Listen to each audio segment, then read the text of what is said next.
Some more answers tonight about what may have led up to that deadly helicopter crash in the East River. This afternoon, the National Transportation Safety Board came out with a preliminary report. CBS 2's Jessica Layton here now with the new information.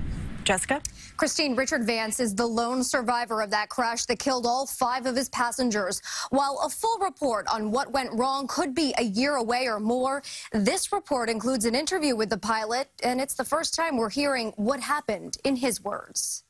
This is the sort of tool that's supposed to help free passengers from a safety harness like this in an emergency. But none of the 5 tourists on board the chopper that crashed in the East River was able to get free before drowning. The pilot insists he showed his passengers where the cutting tool was not once but twice. According to the new report by the NTSB, Richard Vance pointed out where the cutting tool was located on their harness and explained how to use it.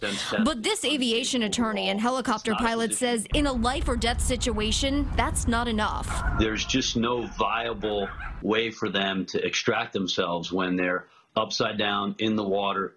It's cold and dark. Brian Alexander says the entire concept of open-door aerial flights that require this kind of harness fails the common sense test. It's unsafe overall. It's not a position any passenger should ever have been put into. We went to the pilot's Danbury, Connecticut home Monday night, but the person inside wouldn't answer the door. In his interview, the 33-year-old told the NTSB as he flew over Central Park, the front seat passenger slid closer to him and put his feet out the open door to get a picture. Soon after, an alarm went off in his headset, signaling engine trouble.